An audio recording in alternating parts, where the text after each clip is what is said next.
Hello and welcome to the Dad and Sons podcast, the one and only podcast where we'll get so tired of butchering everybody's languages that we'll eventually just stop. Yes. I thought why did you write that tweet out then? But Yeah, you made it seem like we were just going to continue the joke. Yeah. I was going to say something, but I thought I would just let it just like, you know how much fall Matt into obscurity. literally despises it. no.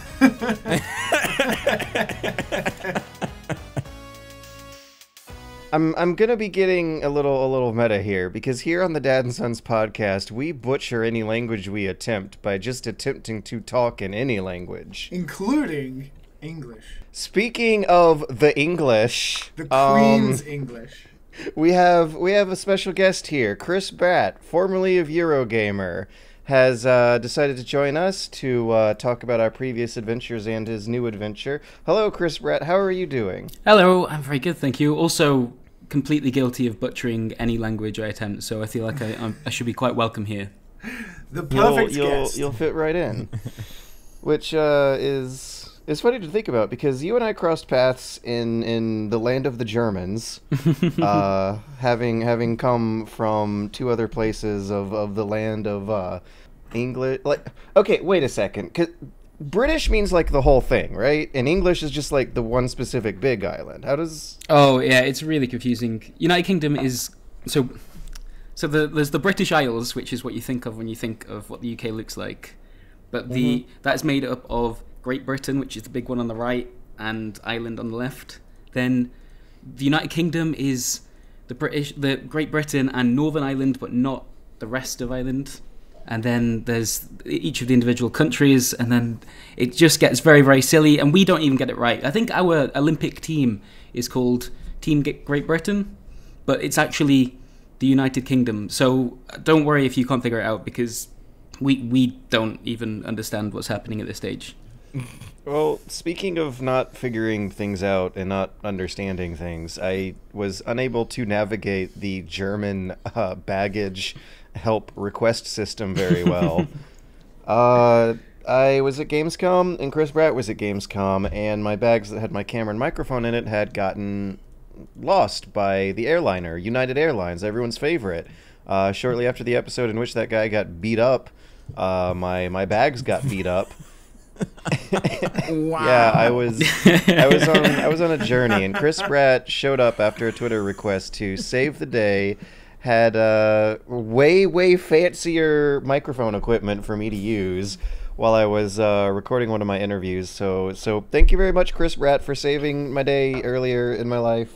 You're very welcome. Oh, I've been in that exact situation, actually. I've turned up at Gamescom after having planned so many things and being ready to go, and then the camera that we brought along just sort of stopped for a bit. It just stopped working, and we frantically tried to find a replacement. So I feel like I was only sort of extending that favor to you. You now have to save someone else at Gamescom next time you go. Yes, and I don't know, maybe next year I'll end up going back. It was quite lovely. The food in Germany was amazing, but after having my bags lost, I think I'm gonna like give them another year or so. Just to sort that shit out. Yeah, I don't want to go through that like twice, 2 years in a row. I mean, next time you could go for the full bingo and they could just beat you up.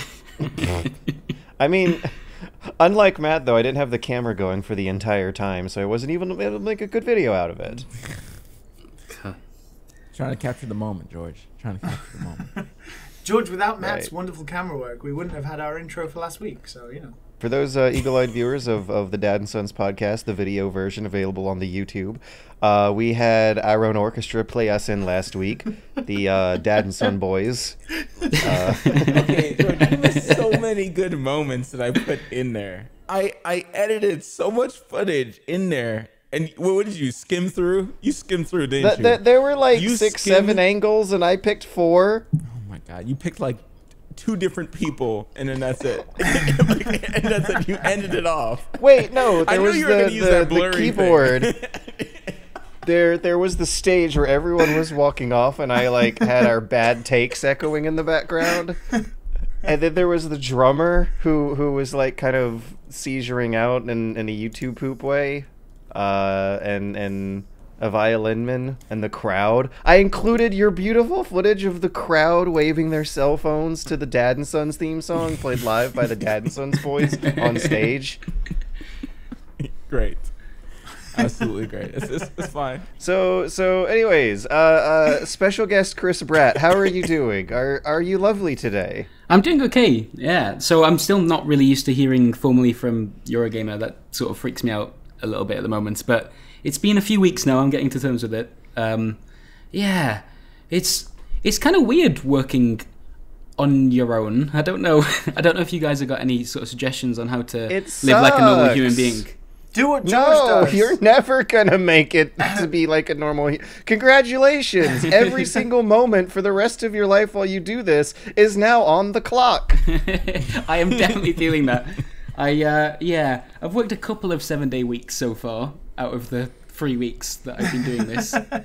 So I feel like I'm setting myself up for a sustainable future. I mean, maybe on one hand, there's a lot of mental security that comes from being your own boss and having your own income flow and the security of knowing, like, okay, cool, I'm not going to get laid off. On the other hand, what I'm constantly fearing is, like, more of a slow atrophy of markets crashing and industries changing and dying. So that's what you got to worry about. As well as, like you were mentioning, scheduling. Scheduling's a big, huge ordeal that I still haven't really totally figured out. I ended up taking the plunge and renting out this like co-op office space thing for my self-employed game media Patreon supported job where every day I have to convince myself to bicycle over. To go to work and be in a place where I like pretend that there's pressure influencing me into getting my shit done fast enough. And they like have you sit at a cafeteria table with coffee provided, and it costs multiple hundreds of dollars a month. And if I don't do that, I don't feel like I get my money's worth. And that helped. That is sure. Like a suggestion. I can hear it's like Matt's a work. It's like a gym for work from here. Yeah. Go ahead, George.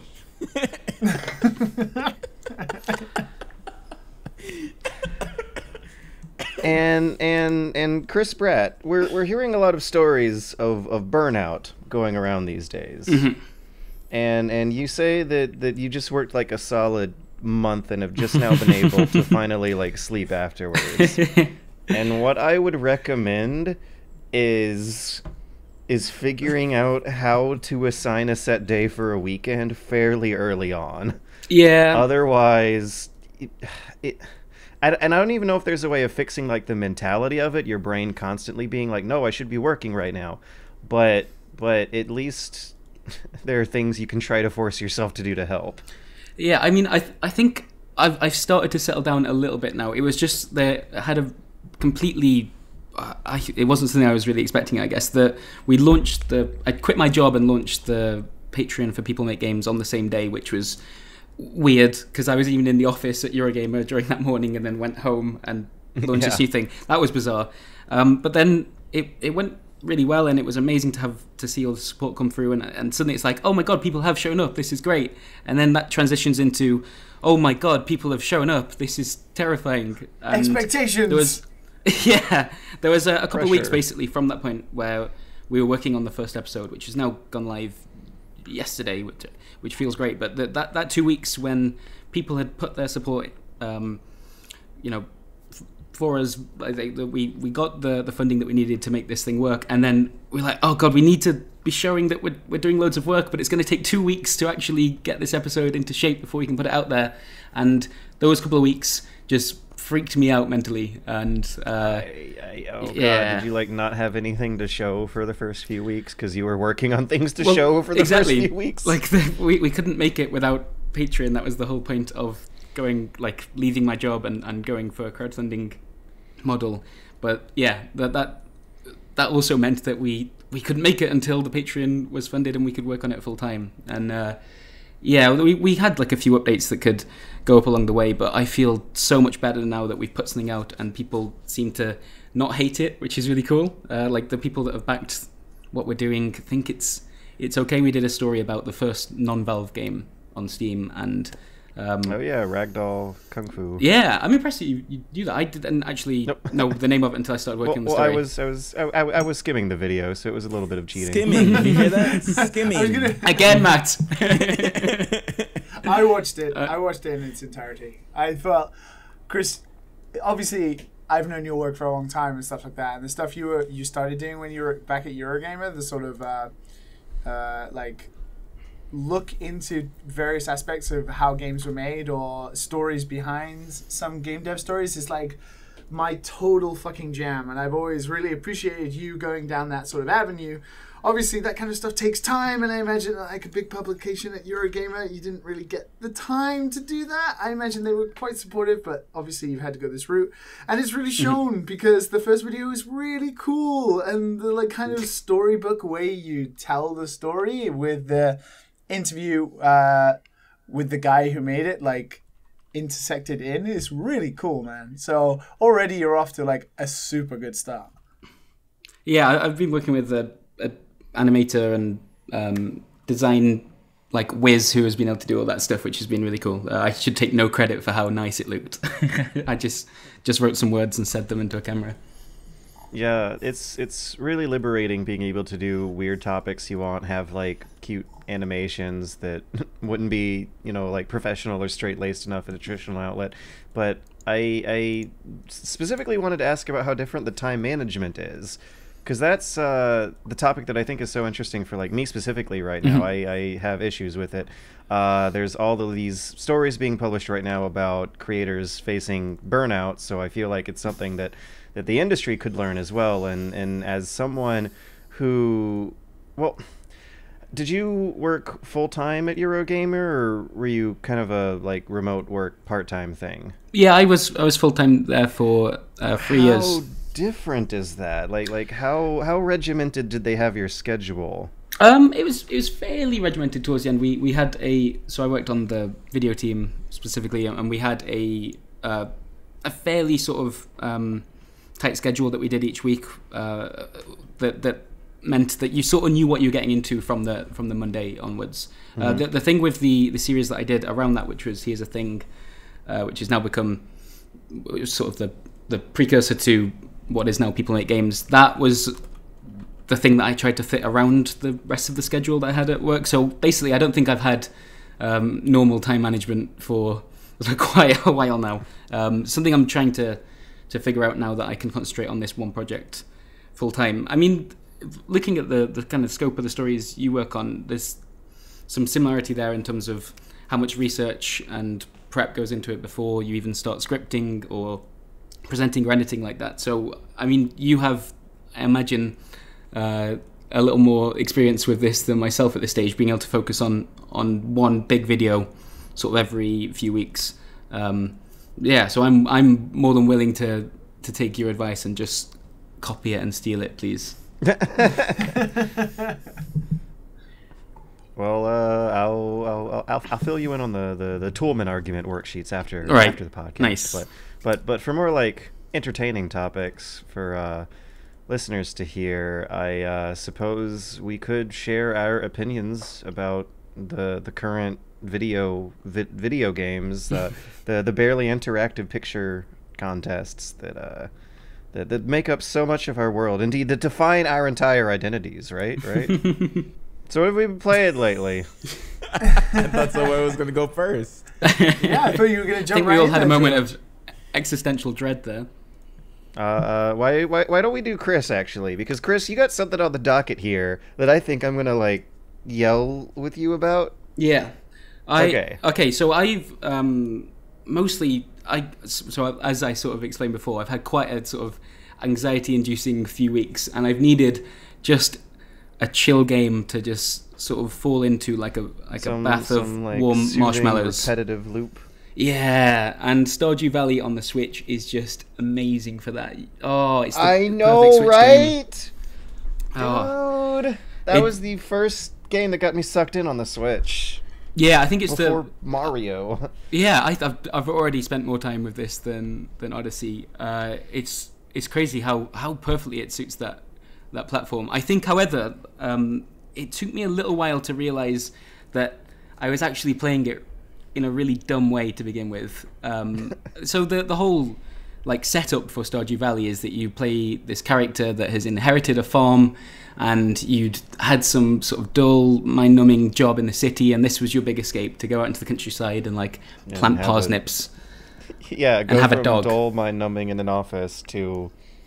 But with all due respect, like the loop that they came up with works really well somehow. Yeah, except I think to begin with, what I ended up doing was trying to sort of treat it like I do certain other video games. I gamified it and wanted to have a farm that made loads of money really quickly, so that I could buy all the upgrades and get better things and get better equipment and a bigger chicken coop. And then I realized, oh god, I'm playing it like it's an MMO or something. And I'd gone from this, like, what had been, I imagine, a mind-numbing office job where you're just doing the same thing every day to earn money, to like basically treating my farm in Stardew Valley like that for at least, I think, basically the entirety of the first season.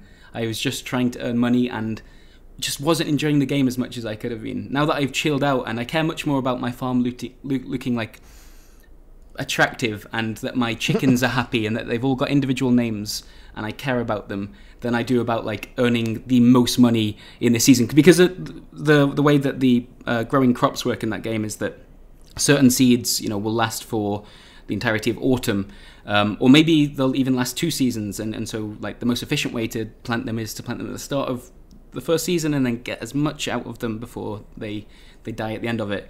And if you think about the game like that too much, you completely suck the joy out of it. You just spend all your time in the mines, or basically with a spreadsheet in your mind about the perfect way to plant crops, and that's boring. And it's way more fun to like, how can I make my farm look really nice, because I've got all this wood and I should make some like fencing over here that doesn't really provide any gameplay advantage but will make me feel good when I wake up in the morning. I don't know if I can do that. Snap into its place. I played that game way back, and I don't know if that's for me. I have to know, okay, am I doing this right? Am I wasting time? Because I remember the first time that winter came, immediately all my crops that I planted, and they needed like one more day left. All of them died, and it killed me. My spirit was gone. I was just like, okay, I'm done. Done. And then no one would dance with me at the party, so I was just like, I'm definitely done. Yeah, that is an unwelcoming village to join. Like, you have to seriously ply people with gifts before they even think about giving like a little dance at the summer fair. To be fair, you were working at a giant corporation. You're like the big wig who's come into the town and is now like taking over the farm and is like going into the mines and taking all the minerals and materials. Like, oh my god, you're right. I don't own that mine. That mine isn't mine. No, exactly. You're just like, you rocked up at this farm one day after working at like your big fancy office job, and you just inherited a farm. You didn't even pay for it. You just inherited this farm. You turn up and you go in the caves and you steal everyone's minerals and shit, and then you go into their houses. You're just like walking around in their houses. And you're trying to give them presents and force yourself upon them. I mean, what'd you expect? God, that suddenly makes a lot of sense. Oh, no. Do you think everyone in Stardew Valley acts so like cutesy and polite just because they're being really patronizing to your character? like, do they just really hate your guts for moving into town? Soon. I mean, your farm is bigger than everyone else's. Like, you're taking up way much more space than them, and you're not even like you just got there. You're an out-of-towner. You're this strange outsider who shows up, shows everyone else how to do their job right, and they're just like, oh, it's so nice to see you. So how long are you gonna be sticking around here today? When are you going? When are you leaving? Oh no, I've been winning like every single village competition they've had, like the Easter egg hunt or the bit where you put all your best vegetables on a table. Like, you're not letting them in. No, you're right. And those are their competitions. Yeah. Oh, okay. You know what? I changed my mind on Stardew Valley. It's not helping my anxiety at all. Oh God. Man, I'm real good at that. So what else? What else we got? Speaking of something similar to Stardew Valley, that I'm only like 2 hours in, and I've only just started playing it. But I started playing a game called Moonlighter. Not Starlighter? No, Moonlighter. So it's this brand new game that just kind of, I don't know if it appeared out of nowhere, but I hadn't heard about it. But I think it's by like a Spanish developer. And it's just sort of turned up, and then it's got kind of rave reviews. I think RPG Site gave it like a 9 out of 10 and stuff like that. I was lucky enough to get given a code by the PR company. And I was like, oh, I'll check it out. The pixel art looks really nice and stuff like that. And it turns out it's this game where it's set in this village that is kind of dilapidated, similar to the farm in, Stardew Valley. And you inherit this shop that was your grandfather's. And you have to, it's your task, it's your, as the NPC puts it, your destiny and your responsibility to make this shop and village thrive again. So the way you get items to sell in your store is to then go into these dungeons and kill enemies and harvest material. And it's like randomly generated dungeons that you then traverse through, and you can get to bosses and stuff like that. But it's pretty difficult. So the idea is that you try and get as many minerals as you can, and when you have enough, you can warp out of the dungeon at any time. Or you can choose to keep pushing a little further, risking losing all of the cool shit that you just got that you can sell for, quite high prices in your store. So the idea is that you go into these dungeons at night, it's a little difficult at night, but you get better material, and then you return in the morning, and then you place all your items on your storefront, and then you set the prices, and then the NPCs of the village come into your store and they buy them. But the problem is, like, you have to set the prices yourself, and the NPCs respond with various emoji faces as to whether or not it's like a high price or if it's like a really good price. But the game never tells you. From the outset, it's like got this weird tutorial where basically it doesn't explain anything, and it's just like, here, sell this plant, and it's like 200 coins, and you're like, is the plant rare? Is it good? Or whatever. It just says 200 coins. And then the guy comes in and he's like, this is too high. And then you lower it down to like 150, and he's like, perfect. And then I went into the dungeon. I got like golem cores, like these really rare things I thought were great. So I was like, fuck, these must be great if that plant sold for like 150 coins. Put them for like 600. The guy comes in the store again and he's disgusted. He's like outraged at my prices. And I'm like, what the hell? So I lower it down, and I keep lowering it down, and I keep lowering it down, and I eventually lower it to about 50, and then he buys it. So these golem cores that I'd risked my life for were worth 100 coins less than the flower I'd sold in the tutorial at the start of the game, which sucked.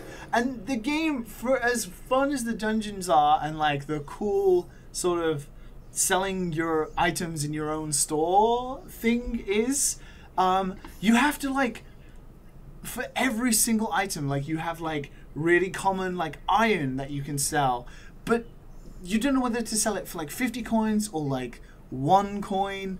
Eventually, after you've sold it like once for a good price, you can then experiment. But you have to, like, from the outset, experiment with every different type of item. The game never like gives you a roundabout figure. So you're there like, oh, is this thing rare? Do I sell it for like 600 coins, or do I sell it for like 1 coin? Am I selling like this really ancient artifact that is super rare for like 50 coins and I could have made like 1,000? So it's really confusing in the beginning what to sell your artifacts and like minerals for. But then once you sort of get the hang of it, like it's really cool to then go in the dungeon looking for specific items, taking them back to the store, and almost like bartering with the customers who come in the store, because you can change the prices on the fly to see how they react. It's really interesting, and I'm enjoying it so far, apart from the really obscure nature of the tutorial that doesn't really explain anything whatsoever. You just die and fail at selling shit. And then once you sort of get the hang of it a bit, it becomes a lot more fun, and kind of reminds me of like the way Stardew Valley works, in the sense that, you go into the caves and, get materials and stuff like that. I don't know if you ever played an old PC Steam game called Recettear. Yep, that was giving me I've always said Racketeer or Racketeer. I think it's Recettear. I think it is. It's like on the outset, you could easily pass it over as some weird weeb shit that no one would be interested in. But it must be like 10 years old now. But the idea of that game is to have a store and then go to dungeons and defeat monsters to get materials to then sell in your store. It's like exactly the same as Moonlighter, but Moonlighter presents the stuff and allows you a little more customization than Reciteer did. And the whole idea is that you're then rebuilding this village that is on the like front to these dungeons, and you know you build up your shop and all that kind of stuff. So far, it's pretty good once you get past the tutorial stuff. I would recommend it, but it's not on Switch, which sucks. I was is it not? about to No. ask that No. stupid question. Yeah, exactly. This is like the perfect bloody game to put on the Switch, and it's not. It's only on PlayStation 4. Well, and yeah. PC. So is every like game. But it's weird Yes, because like- like I've been in this like phase really at the moment where I'm just buying cheap like $10 to $15 games on the Switch, and it's been great. Like, you know, I played Bloodstained, I played Mega Man, I bought like an arcade sports game called Super Sport Matchin', which was pretty cool. And also I bought Oh, yeah. I bought What? Ikaruga. Mocking? I bought Ikaruga as well. I bought the Ikaruga remake, and I've been not remake, like re-release. I think I don't think it's remastered in any way. But I've been playing through treasures like, you know, #1 shooter, and just the Switch is so good. It's so damn good for playing games and getting cheap stuff that I'm actually kind of disappointed I can't play Moonlighter on the Switch at the moment. So, but I do recommend it if you're looking for a pretty cheap game on PS4. Especially if you need your Stardew Valley-esque fix. Speaking, yeah, I was about to say that I was never able to get into Stardew Valley on PC. For some reason, the repetition of a compelling loop doesn't really hook into me unless I can, I suppose, put the game down and read the news on my phone in the middle of the loop. I know, it's like sitting... Like, even I just sitting wonder at if my I should TV wait. playing the Switch still feels less arduous than turning my PlayStation 4 on and playing a game. Wow. I They know, got it's you. weird. You just, you know, you just press the power button at the top, it immediately turns your TV on, and like you're in the game. Whereas the PlayStation 4, you have to, like, if it's my PlayStation 4 anyway, with the hard drive dying, it takes 15 minutes for it to crash and boot up and crash and then boot up again, and then I have to wait to sign in, and then I'm in the game. Whereas with the Switch, it's just like, you know, press one button and I can play. I think the Switch tricks you really well because it makes you think you can just spend 10 to 15 minutes with a game, and sometimes you will do that. Like, sometimes you'll just play Stardew or Moonlighter or Puyo Puyo Tetris, goddammit. And you'll be like, oh yeah, I'm just going to dip in for 10 minutes here whilst like I wait for the kettle to boil. That's a really long kettle. I don't... Whatever. But then you end up like you're in like 2 hours later and you've still been playing. But there's something about that initial step to actually just grab that console rather than like go like log on to Steam and like do something on PC. It's like yesterday I got home pretty late and I was like, oh, you know, I downloaded Ikaruga but I haven't had a chance to play it. You know, I'll play it for like half an hour before like going to bed or something. I ended up playing it for 3 hours. I was like, what the fuck just happened? Where did the time go?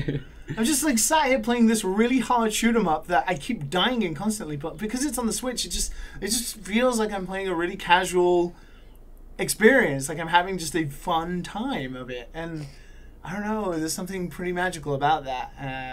You know, compared to playing Moonlighter, where I had to stop playing to come on the podcast today, and it's like I had to put the PlayStation 4 in rest mode, and then it crashed, so I had to reboot it.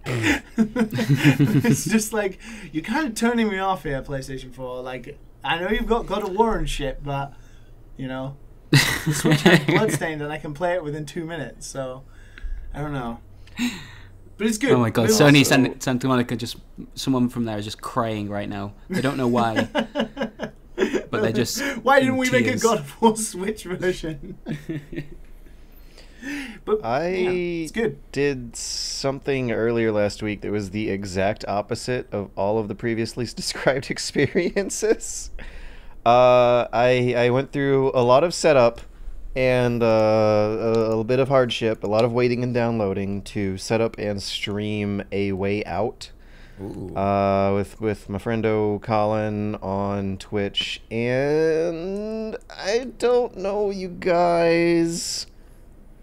I don't know. It's the brother of two sons. Brother's child. The brother of two sons. I swear I mix up that name every single time. Wouldn't there be three sons then? It's like a co-op David Cage Telltale style game. You and a friend do QTEs and watch a interactive narrative experience together.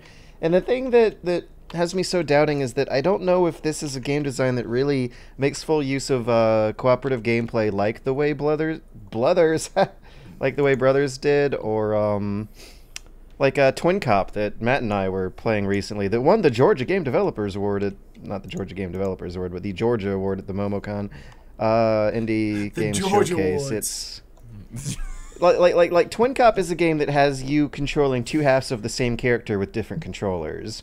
And Brothers: A Tale of Two Sons was a game that had you controlling two characters with one controller. A Way Out is a game that has you and your partner David Cage your way through with your own controllers and your own screens and your own world. And a lot of the QTE puzzles that you solve together are built for cooperative play, like you'll have to hold things for the other character to stand on, but it doesn't feel like anything that could have been replaced by an AI partner, or just like being able to switch between the two, should you need to. And I guess having a more innovative spin on David Cage stuff is what I was looking forward to seeing with this one, with how much praise both this game and the previous one got for doing that sort of styling. But maybe I'll see. I did about 2.5 hours of it on last Friday night, and it was fine. I'm invested in it. It just seems like a very easy concept to pull off. As patronizing and horrible as that might be to say, because it's also a game that apparently faced a lot of a developmental struggle and had to really have people fighting for it behind the scenes to come out. But when actually playing it, there's like a lot of downtime, a lot of waiting, a lot of very, very easy, very, very obvious puzzle solutions that just feel like going through the motions of pressing the controller button prompts as they slide into the game world from the ether. Yeah, it never really... I've played through it myself. It never really gets past that. I think there are a couple of things about the design of it I really liked, which is the way it treats split screen is really innovative, and the way, like, sometimes your screens will merge in really interesting ways, or sometimes it will ask one co-op partner to do you're like in a chase scene and the camera will focus on just one of you whilst you run through an area and do the very basic QTE commands, but your co-op partner is watching you do it, and it adds a bit of drama to the whole thing. It switches over to the other person and they do that. I really liked that, but yeah, the actual gameplay underneath that is pretty simplistic. I think part of the problem was perhaps that there's a design philosophy throughout the game, which is they never really want to repeat the same kind of gameplay mechanic twice. So if they do like a driving section, they only do it once. And that is a lot of work. Yeah, and and it's impressive in a way, because they almost achieve that, but the result of that, they basically end up doing a lot of things like in a pretty okay fashion rather than anything really, really well. Joseph Fares does seem a bit like a baby David Cage, doesn't he? Yeah. I love him. I love him after that the Game Awards like sort of tantrum. It does feel like something David Cage would do in his younger years. Yeah, maybe, but like at least the writing isn't that bad. Like it's competently written by people who you can tell had native English speakers on staff, filtering everything through. It doesn't get embarrassingly There's no conventionally attractive android woman who says, "Remember, this isn't a game. This is our future." And I like I said, I'm invested in it. I still don't want to like rag on it too hard until like you were saying, it might pick up later on. But so far it hasn't been like offensive. It hasn't been bad. It's just been kind of like, yeah, okay, this is neat. I think that's Still what don't you'll know if have anyone for the rest has of the to game. play it. It's I not don't very think it long, gets is much past that. No, it's like 5-6 hours maybe, something like that, 4 or 5 hours. Yeah, we're thinking it's gonna be like 2 more sessions. Mm-hmm. Yeah, I think you'll see a lot of things in that game that you might like, particularly the stuff with the split screen. You might go, oh man, I want to see that in another game that has something else to it. But yeah, I don't think you're gonna change your mind drastically. I'm sorry. Well, oh well. I mean, it's still something to do, I guess. Like, Wow. it's nice that I didn't That's have the box to buy There you it. go, Chris. Wow. There's your advice for now running your own Patreon. Something to do. Something to do. Just take It's the nice people's that I money didn't have to buy and it. play shitty games you don't like. But it's not shitty. It's just entertaining. It's keeping me from going insane. You know what? I could relate to that. Like, I kind of feel the same way about Dauntless. I thought you were know, going to say it's- Final Fantasy 15. No, Final Fantasy 15 made me insane. Dauntless, like, I feel I want to play Monster Hunter. This is the Monster Hunter world. clone thing, right?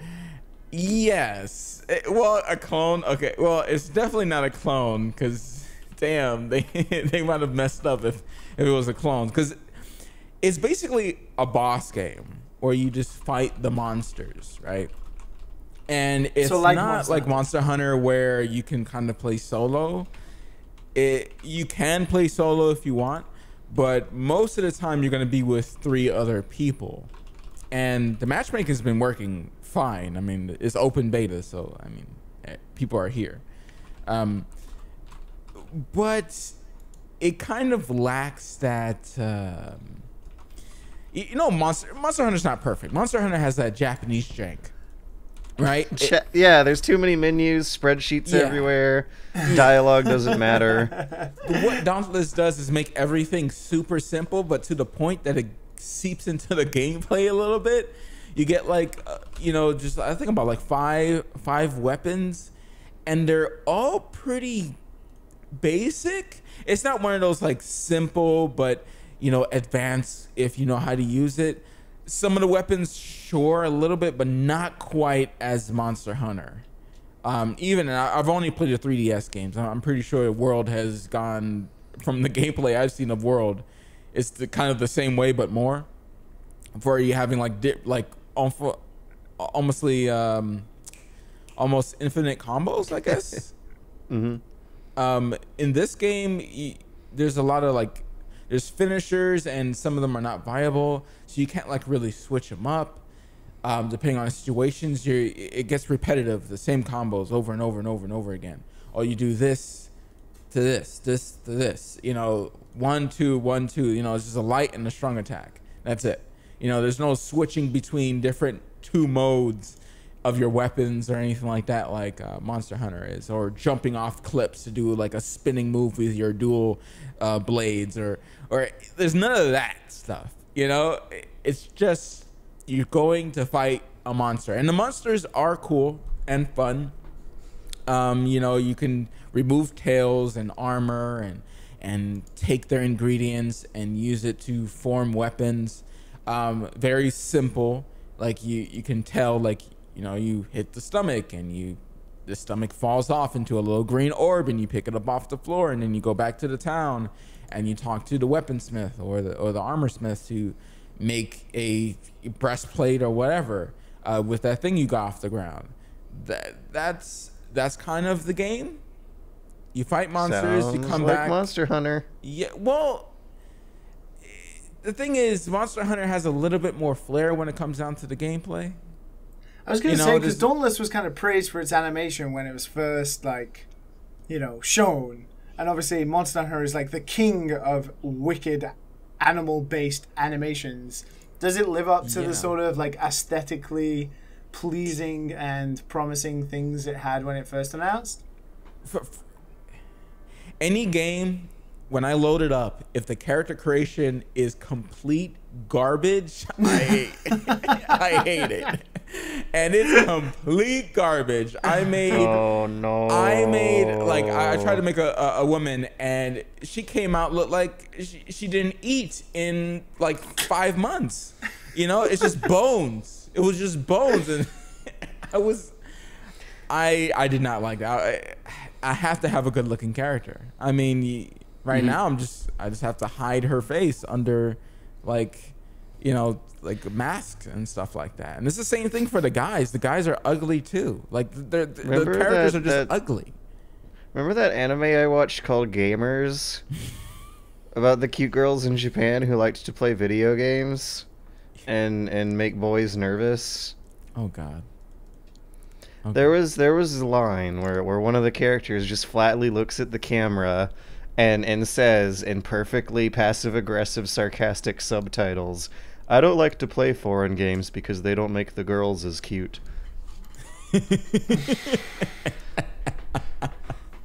Well, wait, hold on. So are we saying that's Matt in this scenario? That sounds like Dauntless in an anime subtitle. Wait a minute. There's lots of other games that were made over here that know how to do character creation quite well. I mean, it's not Black Desert, okay? Nothing can be Black Desert, okay? But I need to subtitle Matt into this episode of Gamers. I'm gonna look it up. Gamers YouTube episode 2. Gears of War 2 did a good job. Gears of War 2 did a good job. And so did some other ones did a good job of actually creating characters that didn't look like garbage. Like, we never got to talk about, what's that? The Sea of Whatever by Rare. Sea of Thieves. Sea of Thieves. Those guys look like crap. Like, God, the art style, oh my gosh. Why would they make it so ugly? Anyways, the animations, what you were talking about, Liam. The animations do look good. It's just not as good as Monster Hunter. Monster Hunter, it feels like you're attacking an actual animal. Yeah, gotta remember though, like, Monster Hunter is developed by a fucking huge AAA juggernaut. I understand. It's just that when a game is, it's like once you've tasted something that's better, you know, you're looking at this. You can't go back to RC Cola. This will hold me over until Monster Hunter. You can't go to RC Cola Monster Hunter. Oh my God. Isn't it free to play as well? Yep, it's free to play. So what's the catch? Talk to me about those transactions. Okay. So far, what I can see is that you change, like, you can set up flares when you find a monster. So it's an instance area. It's not like an open world. It's just like an instance group of islands that you can kind of jump around to. And when you find a monster, because they do run away sometimes, and you have to go look for them, you can send out flares to the other players around to come, and you can fight with, the monster together. You could change like the flare colors of that.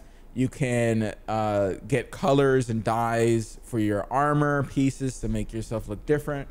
Because there's quite a few armor pieces, but I'm pretty. Maybe sure that's why the characters look so bad.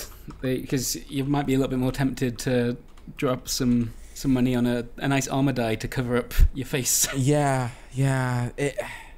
And so far, I haven't seen much else. There's some other like cosmetic pieces. I haven't seen any game-breaking stuff.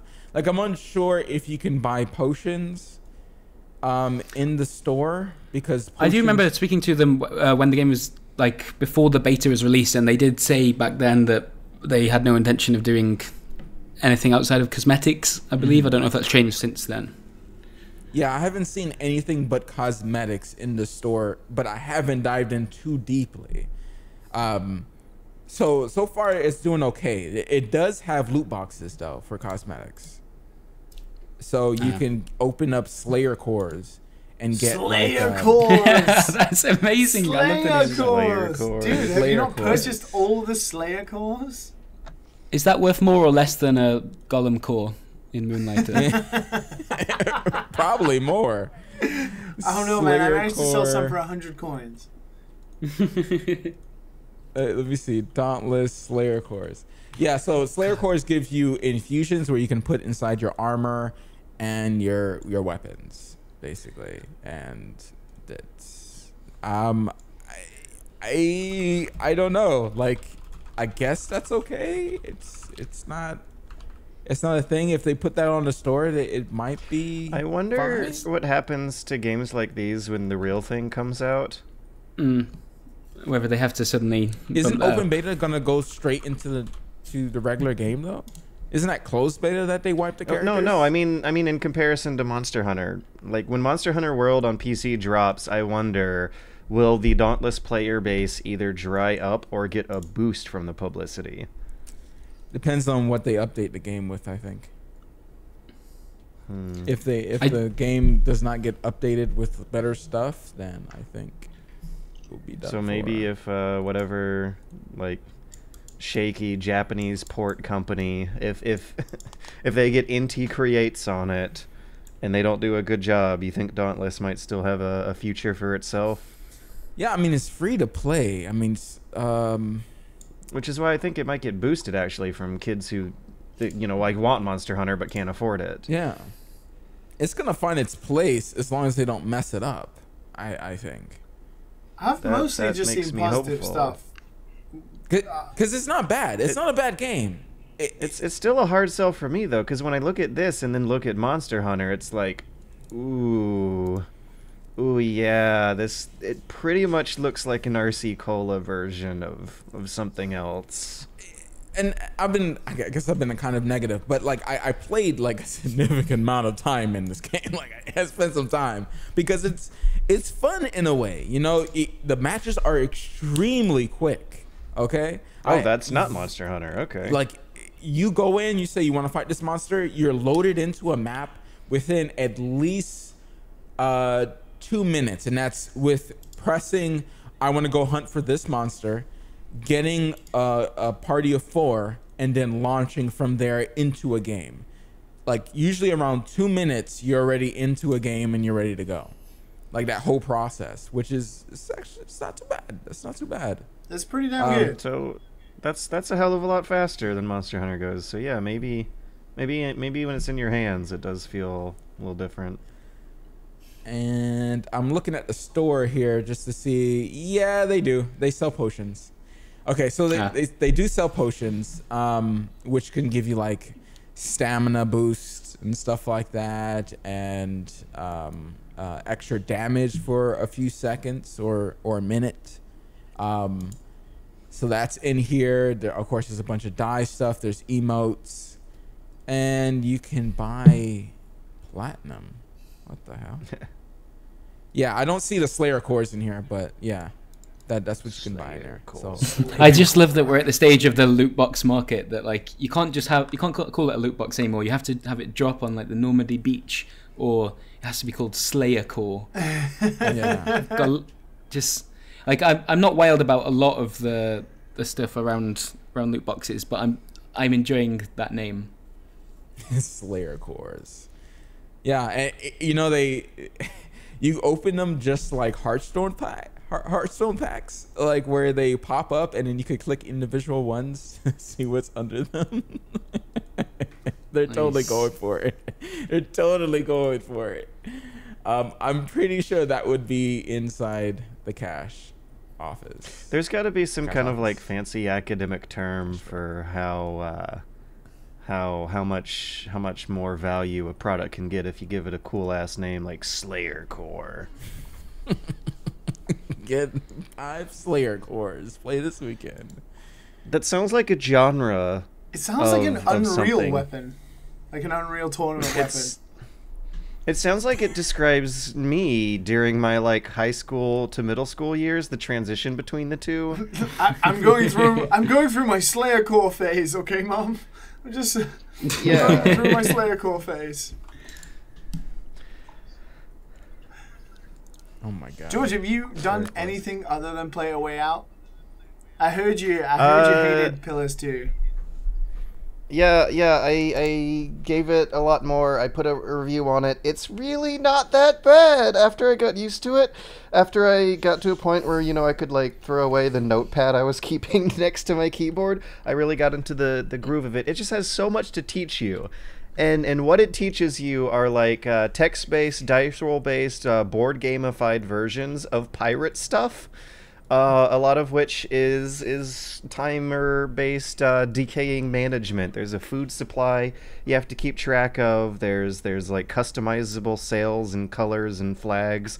You have a crew that you have to recruit and populate your ship up with, and eventually, once you have all these menus and spreadsheets filled out, it's smooth sailing. But my God, it takes this game forever to teach you all of the fairly simple things there are to learn, because there is a lot. It's like not enough to have really, really complicated turn-based tabletop inspired combat. They have this management metagame kind of built on top of it. And in the previous game, it was this kind of backer feature that was shoehorned in. It was an optional base you got to manage, a little fortress that's on one side of the map as you go adventuring. On the other side of the map, you're taking supplies home and bringing supplies back and going all the way back over to check on it, and it was cumbersome. Having a pirate ship that you pilot around the game world makes a lot more sense. It feels like it was a lot more cohesively designed. The downside to it all is, just like I mentioned last time, like the writing is just not there this time. Just like in the usual Obsidian-style RPGs, the main quest is some very awkwardly paced, kind of like guffy, simple world-saving narrative. The stakes are a little abstract, a little brainy, but the side quests are the more interesting things, where you have interesting faction play of different perspectives, different cultural perspectives on that main quest you're trying to solve at the same time.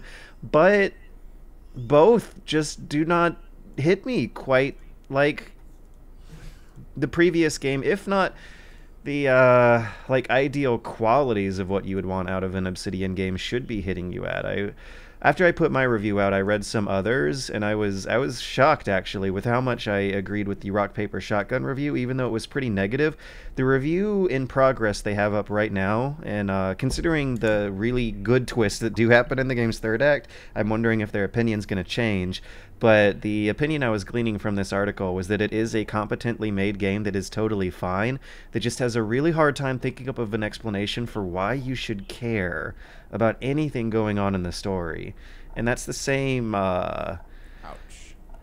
the same thing that was hitting me with a lot of my experience. But it's weird seeing a game get so much right when it's not even that the writing itself is bad. It's like the plot surrounding it. There's stakes in the plot that aren't connected with the stakes of your main character. Like in the beginning of the game, you get killed by a god who possessed a giant statue and went on a rampage across town, but then some other gods bring you back because you're the chosen one watcher. The god, when it possessed the statue and rampaged across town causing trouble, it stole a part of your soul. So everyone in the game is like, hey character, don't you want to go get a part of your soul back? And I'm sitting there at my keyboard being like, wait, no, I'm all here, I'm good. And trying to understand the abstract terms like that, the game's lore really wants to immerse you in on its own terms when they conflict so much with what the character is going to be feeling compared to what the player is going to be feeling, doesn't exactly work. And what I look for in really complicated Western RPGs like this is to feel lost in a way that makes sense. And I got that from like Morrowind as a kid, and I'm watching it again when I'm watching my girlfriend play through Morrowind nowadays, and I also got this from like Baldur's Gate and Pillars of Eternity 1 to an extent.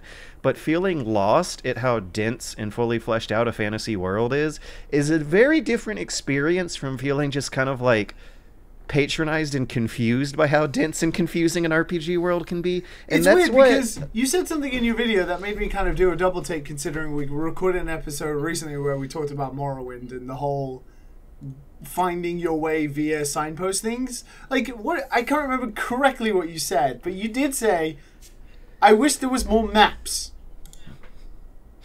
And I didn't really understand what you meant by that, considering you were not, like a week prior like praising Morrowind for giving you a sense of adventure by having to read signposts and wishing things were like you the have old to read days. signposts and cross-reference it against a map. Like what I meant in the video was like a world map, a political map explaining where the countries of the fake fantasy pretend lands are, so that you can understand what people are saying.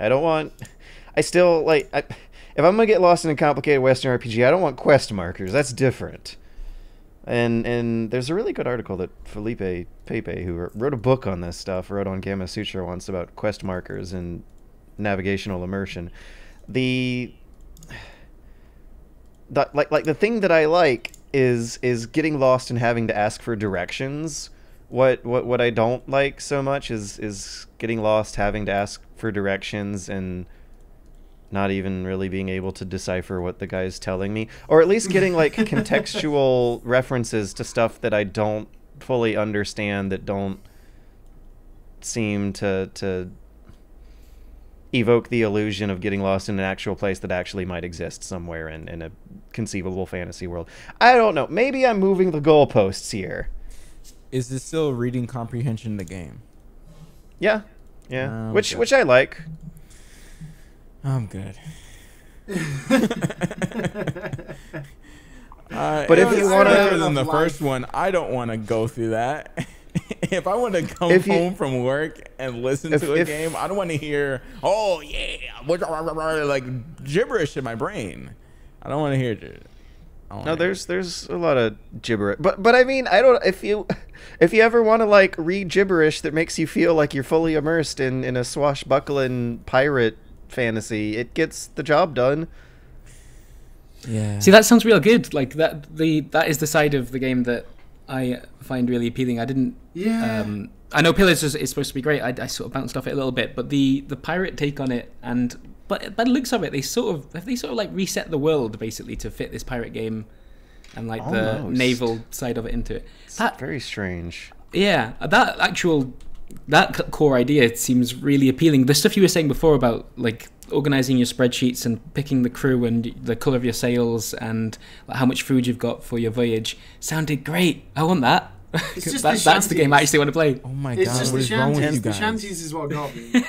No, but that's the good stuff though. Like I feel like what people aren't gonna like is the reading comprehension. I feel like they're gonna be there with Matt because like it's not good it's not good. It's less good this time.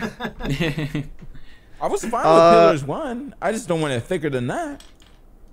Yeah. I could understand my grandpa just fine, you know, when he's speaking that patois. Like, but when he's like around his, you know, his family, he gets deep in there. That's Pillars 2 right there. That's Pillars 2 level. Yeah. I don't want that. Like the accents are thick. Yeah, no.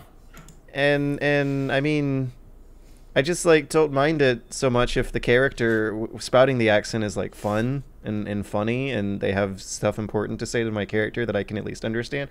It's more like the accent is just there for flavor, like fun lore to read turned into boring flavor text to read. But what really confuses me is that on top of being a sequel to a game that was already like really complicated for a small niche fan base, this is a game that's probably slightly less quality compared to the first one, but it's still for people who are very much invested in the first one. But it takes this radical departure towards a pirate setting, and it does the pirate setting maybe better than the like high fantasy Tolkien setting that it's also juggling at the same time. And that makes me wonder who it's really for. Like if someone on Steam is buying a pirate game, which there aren't many good ones, this is like I'm assuming one of the few of a small handful, and they want to be a pirate, they're gonna deal with a lot of pseudo-intellectual Tolkien, but with all the names changed, metaphysical reading comprehension bullshit to get to that point, like 7 to 8 hours in the game where you're finally sailing the high seas with your fully equipped, fully built pirate ship. I'm already falling asleep. No. I think it sounds great. Like I don't get why there aren't more games like that to pick from on Steam right now, because like being a pirate is one of those core fantasies, right? It's like wizard. I remember How did that happen? Soldier. You know? I remember there was a Pirate. distinct lack of pirate aesthetic that I remember being so excited by that pirate RPG. I can't remember what it was called. It might literally have just been called Pirates. I can't remember what Sea it of was called. Thieves. Oh, yep. Best pirate No, game. no, no. Myers See, Pirates Was is it just called Pirates. Pirates 2 or something? Pirates of the I can't- Caribbean. No, there was not a pirate RPG that came out on Steam like a couple of years ago. Jack Yeah, Sparrow. I think I know, because there's been a few. What was it called? What was it damn It called? was one of those like under But it was so discovery. janky and disappointing. It was a Euro janky pirate themed Yeah, RPG. yeah, I it remember was. that. Assassin's Creed Black Flag. That was alright. There's Black Flag. Risen, there's Sid Meier's Risen 2, Pirates. Dark Waters. The Sea of Monkey Oh, Island. Risen. Oh, you Was mean it yeah, Risen? Yeah, Risen. Yeah, that's I it. think it was Risen. I was 2. having the same. Yeah, Risen 2 for the PlayStation 3, and it was just a janky piece of shit, and really disappointed me because it was like the only pirate aesthetically based thing that was out. Aww. Well, It's got 7 out of 10 on Steam, though. I actually briefly wanted to ask you guys like how weird it is that pirates are such a like kid-friendly romantic rollicking fantasy when by definition pirates are huge pieces of shit. Because of history. I think Pirates of the Caribbean has a huge amount to do with that. Yeah, I think so It too. has romanticized the for this generation. I think. To be fair, the there's a idea of lot of being it. Like a pirate Peter with a Pan, bandana. You know, Peter Pan was kind of romanticized pirates as comedic villains. You know, Pirates of the Caribbean. Yeah. When doing research for Pillars of Eternity 2, I learned about a pirate lady named Annie Bonny. And Annie Bonny is a woman who would have had everything set out for her to grow up upper middle class in the like late 1600s, early 1700s. But she was a huge piece of shit. She decided. Well, it's rumored that she set her family's estate on fire.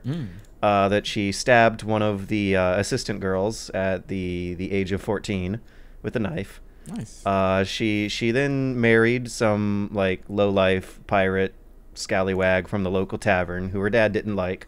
Left the farm, burned everything down.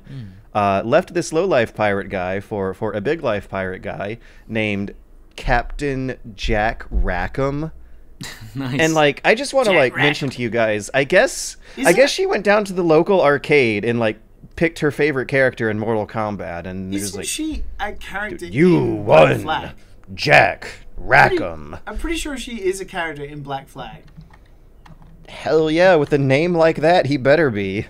She. Jack Rackham, captain of the pirates. Guess what his boat was called? What? Revenge.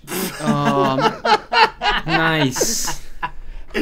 So Would Annie you like some Bonny- revenge Wow. with your Slayer cause, dude? Liam, you're right. Both of these characters are in Assassin's Creed. Yeah, I thought like They're in Annie- official Assassin's I Creed thought- canon. Yeah, I thought Annie Bonny was in Black Flag. Yeah, I thought so.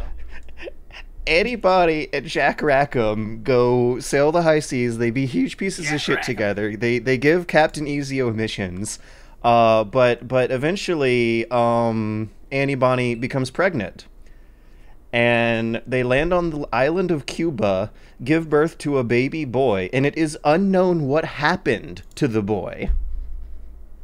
Oh wow. Eventually, it's assumed that they just straight up abandoned him. Eventually, though, they're captured, and Jack Rackham is executed. But Annie Bonny gets out of it from some like old provisional English colonial law, where if you're executed or if you're pregnant, you get to avoid execution until you're done being pregnant. And wow. and she That's- escaped, and her whereabouts following her escape from like talking her way out of execution for being like, no, I'm pregnant, are unknown. That sounds wicked. That Badass. yeah. They, Man. And yeah, you know, like we're doing it right here. The Dan Sons. We're creating a petition to have more pirate-based games. You are right though, because like that, the real grim details of that story is why you enjoyed telling it so much. Why we liked listening to it. Then that is not in Sea of Thieves. There's not not an execution that stopped because a woman's pregnant. You don't abandon babies in Sea of Thieves. Yeah, like on multiple occasions to just get yourself out of shit. That's genuinely the game that I want. The dark pirate like fantasy is it's a completely different kind of thing. And I just like wonder how you go from that to like Patty the Pirate on SpongeBob. or like whoever it was on Lazy Town who are just like you let them around your kids nowadays. You let pirates nowadays around your kids when back in the actual pirate days pirates were abandoning their kids. What happened? To be fair, George, I think we could all agree in secret in this little circle here, we would abandon our prospective children for a pirate's life. Maybe to avoid execution. I guess I can't say until I'm like, there facing the firing squad myself. But yeah, another thing is that like apparently if you signed up to privateer as a legal pirate back in the days, you were just allowed to rob and kill like merchants who nowadays would be considered civilians. Yeah, as long as they're from anywhere else, someone else's nation. Anywhere else. That's fine. Yeah. It has been a surprisingly difficult conflict to get to a point in society where we have now accepted that it's generally uncool to rob and kill people because of where they happen to be born. And we still got some place to... But my God, like sometimes I think of like how we've regressed in many ways politically and socially over the past couple years. But my God, at least we're not going back there. Yeah, it's this. There is a thing with like pirate inspired games. So The Secret of Monkey Island is the direct inspiration for that was the Pirates of the Caribbean rides at Disneyland. Like I feel like we've missed out a little bit of the grim darkness of that life. Essentially, I'm blaming Disney for that. Yeah. Just blame I wonder because. Like, I assume Disney had some inspiration of their own that they were pulling from, and people romanticize Alexander the Great and Genghis Khan nowadays, right? But they're like much sooner figures in history, and in terms of like inhumane criminals that people romanticize and let play with the kids, I think pirates stand out as being like a figure from very modern history instead, who somehow were able to make that switch. Yeah. But they got like parrots and wooden legs, and they're quite charming. Quite charming. They'll kill you, but they're quite charming. Yeah. That's the fantasy. All right. Just don't let them get hold of any Slayer cores.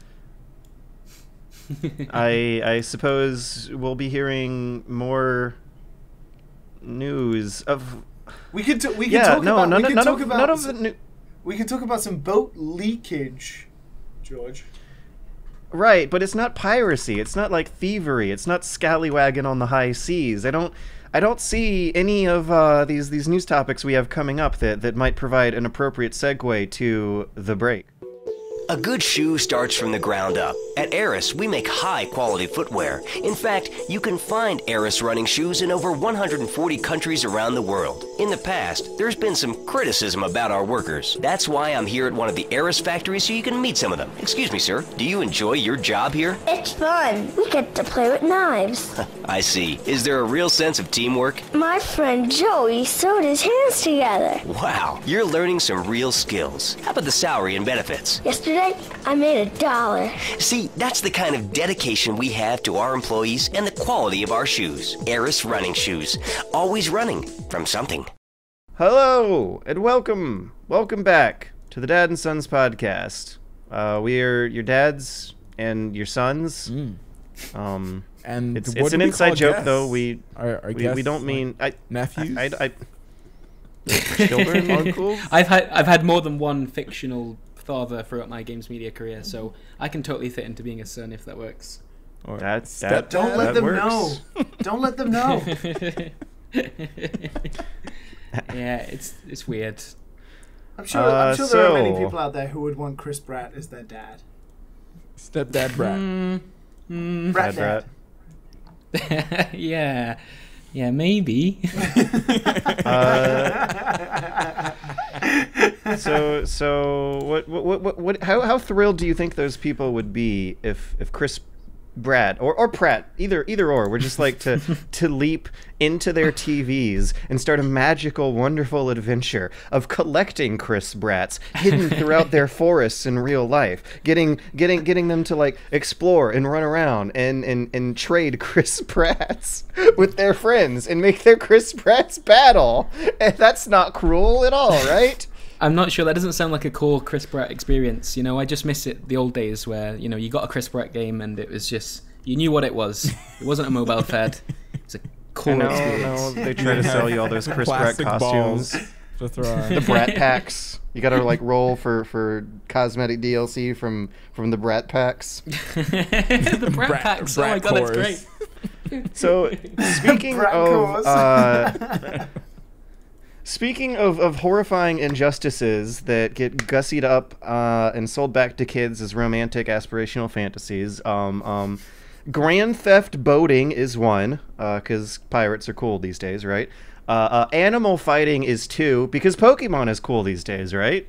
Yeah, but guess cool. what, George? We can't do any Pokemon fighting anymore because all you have to do is lob a plastic object at the Pokemon now. There's no fighting anymore. No, there's fighting. There's fighting in you gotta look the deep gyms. into the trailer, Liam. You gotta go deep. No, you just wait for the odd trainer battle that appears now and again, or the gym leaders, and then you get a battle. But wait, like, guys, like I'm sorry. Did you guys see a trailer for the new Nintendo announced Pokemon tie-in game? Pokemon Pikachu thing and Pokemon Evichu thing? Yeah. Don't go Which there, I have a question about that, by the way. Which is the? So I'm thinking like Pikachu's the best pick there, right? But I feel like everyone's gonna go for Pikachu, which makes me want to lean towards Eevee. But is that just? Am I being a Pokemon hipster about that? Well, like both are rubbish. You might be going for collector's value. Both are rubbish because you can't evolve either the Pikachu into the greatest Pokemon of all time, Raichu, as found out 2 episodes ago on the Dad and Sons podcast, or you can't evolve the Eevee, and Eevee's fucking useless, considering Eevee. I thought you give it a magic rock or something, and No, you can, but you have to find a different. Just haul a magic rock at the Eevee's face. So no, you have to find a Slayer core to then infuse it with the Eevee. No, like the Pikachu and the Eevee that you get as like the mascot for that game that accompanies you. You cannot evolve. Okay, Eevee can get fucked then. I'm sticking with Pikachu. Exactly right. What's the point? Wait, what? They switch your main character to Eevee? No, there's 2 different versions. You know, like with all Pokemon games. Yeah, but there's Pokemon Go Pikachu and Pokemon Go Eevee, which sound like commands. But you're giving them. They just changed the Pokemon that are in the game, right? Just like the old days, right? It doesn't actually change that you get Pikachu when you get out of the. Yeah, so it's kind of like Pokemon Yellow. It's a confusing. It's like Pokemon Yellow, where you have Pikachu follow you instead. Now you have Pikachu. You don't have Eevee follow you, is what I'm saying. But it's not just like Pokemon Yellow, guys. Oh, I apologize if you're confused by the trailer, confused by the name, confused by the description, and confused by the features. Because this is actually a Pokemon Yellow remake, which is really important and should be the big story. It should be the big story. Pokemon Let's Go Pikachu and Let's Go Eevee. So you're assuming that you're going to say Let's Go Eevee on an adventure, and you're not going to get Pikachu if you get the Eevee version. No, it's more like we have a very multi-million-dollar making app that we need to integrate somehow to get more people to play it. So we're gonna take what is sacred. We're gonna take like Pokemon Yellow and Red and Blue and what people love. Oh my god! And then we're gonna integrate our shitty mobile games, like non-existent gameplay mechanics, into one of the greatest like handheld RPG franchises. And then we're just, no! Is this like Metal Gear Survive? and we're just gonna We're just gonna is make fine. we're just gonna Oh, make no. you for a whole RPG. You know, RPGs are like 30 to 40 hours long. What we're gonna do? What we're gonna do, guys? Shut up, guys! What we're gonna do? Liam, What we're gonna Liam, do, Chris? What we're gonna do is we're gonna flick our wrist for What are we gonna do? every 5 minutes. We're gonna flick our wrist at the television screen using. We're gonna motion slit our wrists? No.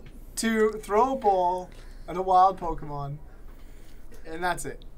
So I think you might be the reason, Liam, why they've turned off like comments and likes on the trailer for, I'm for all Let's for Go all Pikachu. the videos. It's okay. It's all right. Aren't they also making a cool Pokemon game that's going to come out later on? Yeah, as well? like, but it's totally. Yeah, but you know, come on, like they're Guys! remaking- Pokemon they're Let's Go remaking Pokemon Pikachu. Yellow for this shit. Like, Pokemon Let's Go Pikachu is like the Metal Gear Solid 3 pachinko machine of Pokemon games, right? Chris, like, No, it's not. It's a remake of Yellow. Is it They're put. Is It's it? fine. Because it They're doesn't just look like extra. it, George. It doesn't look Chris- like it. Chris, It's I want to play a co-op. game, dude. I don't want to play Oh my- like some sort of pseudo Wii tennis again. Okay, I'm, guys, I'm sure guys, you can for just turn off fuck's that sake. feature. Remember how I mad they could got that literally- we were wrong about I TVs? could print a picture of Pikachu off, stick it to my TV, and just like my flick God. a ball at my TV repetitively, and it would be the same as the gameplay. Can I please not explain bad. what this is?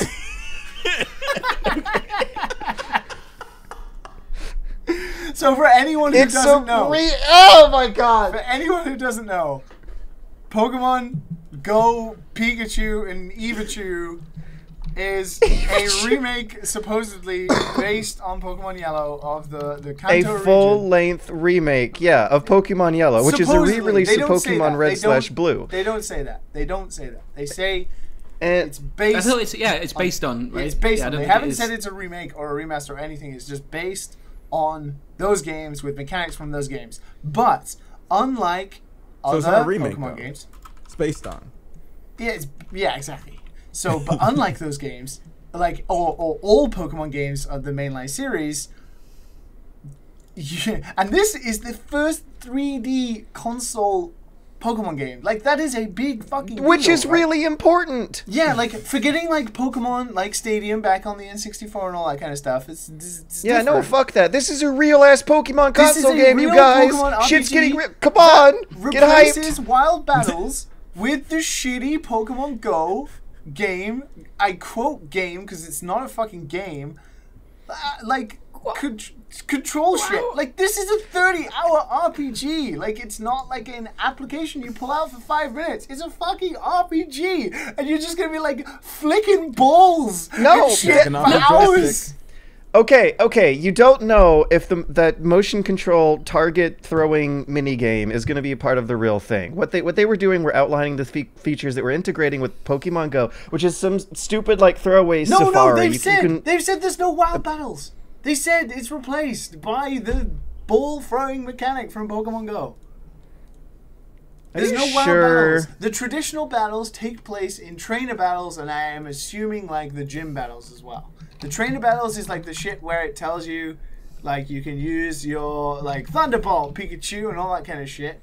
But the actual wild battles where you catch Pokemon is like Pokemon Go. Oh. Are you sure? Yes. Yeah, no, that looks right. It okay, is. so I didn't know that. I thought you were getting very, very cross for reasons I didn't understand. No.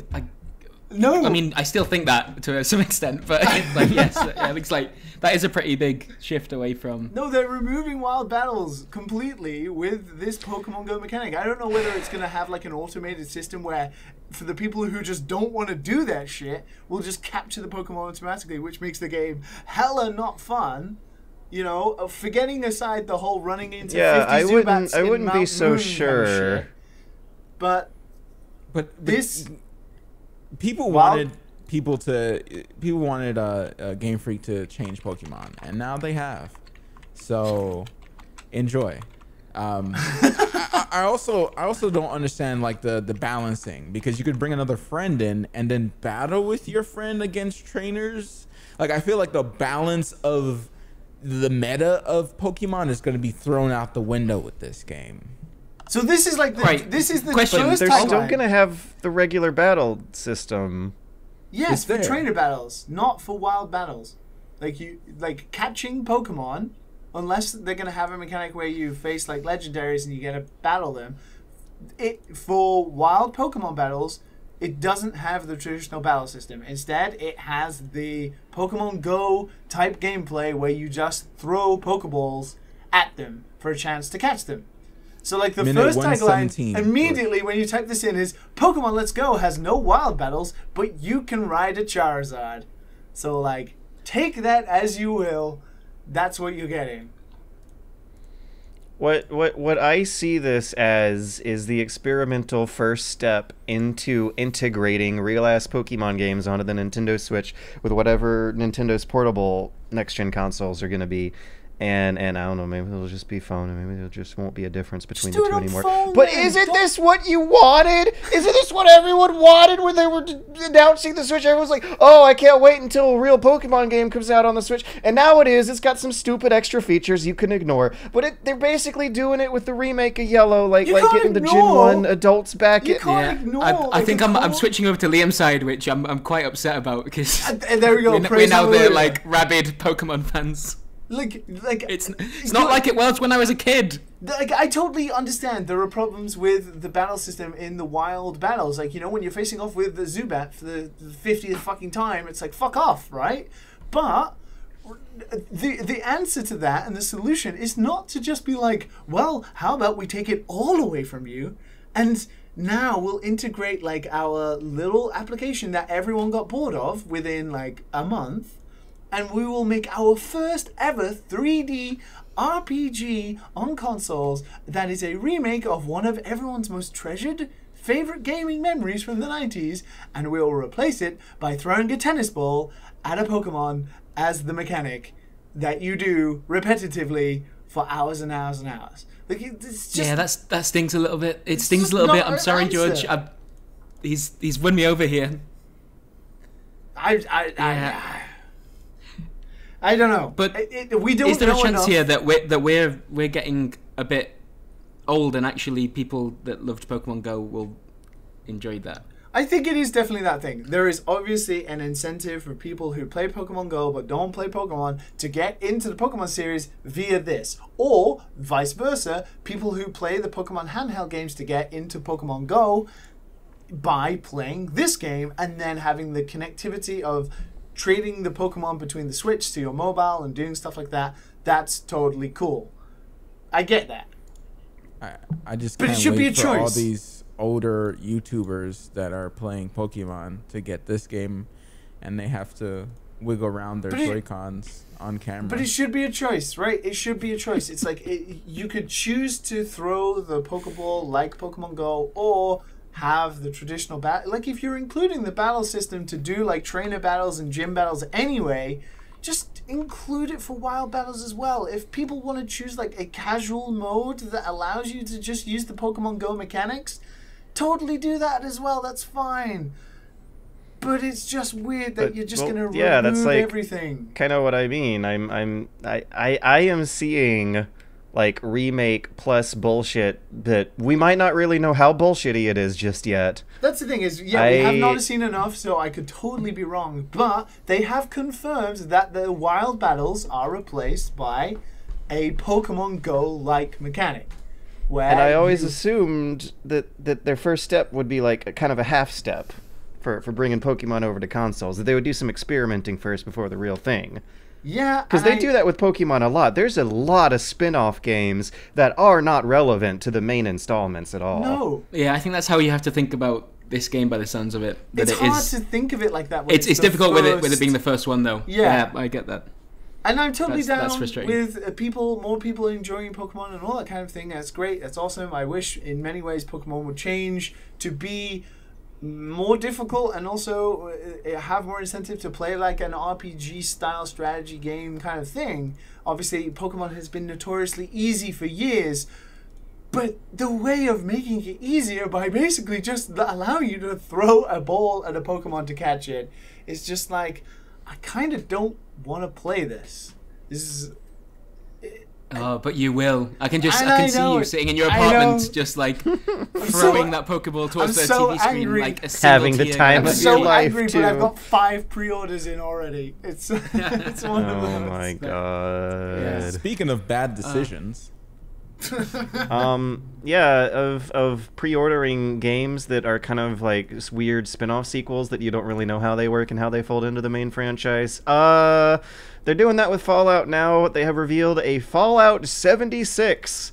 So I guess the previous 72 games they must have prototyped and thrown away in the previous process, since Fallout 74 might have been scrapped. But Fallout 76 has been revealed with a teaser trailer that looks like your typical Fallout teaser trailer. Yeah. A camera pans through a dilapidated, lovingly detailed environment with some lovingly crusty old retro music playing in the background. This Bit of Ron time it's- Perlman as well. Nothing. Yep. It's it looks like a regular full installment of the Fallout franchise by this teaser trailer, but the name and a story from Jason Schreier on Kotaku suggest that it's actually going to be a weird spin-off sequel that's kind of an online co-op MMO thing. Schreier says that his sources, speaking anonymously so as not to damage their careers, confirm that Fallout 76 is an experimental new entry in the long-running post-apocalyptic series. Bethesda's newest studio in Austin is supposedly helping this one out, and the online angle comes from him describing it as an online survival RPG that's heavily inspired by games like DayZ and Rust, according to people familiar with the project. 3 people, 3 sources. Yeah, it's interesting, isn't it? You look at that trailer and you do not see experimental. The only thing that gives away that it's experimental is the name, that it's not a core. And I've title. always The wanted rest of it more looks so experimental Fallouts. Yeah, I wonder. Oh, it's just a bit of a jump, isn't it? I don't really know how to feel about it. I just don't want to see Bethesda jank on a MMO level. I just don't want to deal with it. Have any of us played the Elder Scrolls Online? I played a lot of it. I played it in the beta, and I played it after the beta. And it's you don't sound like you got your hopes up. the thing is, if you like just going around and talking to people and doing the quests are fun. The quests are nice. This is exactly what you want in like a Skyrim-ish game. You know, you do weird quests with weird people, and that's fun. But the gameplay is always Bethesda garbage. It's really weird always you say that just this because- janky ass like sidewalking type stuff. Like it's just no.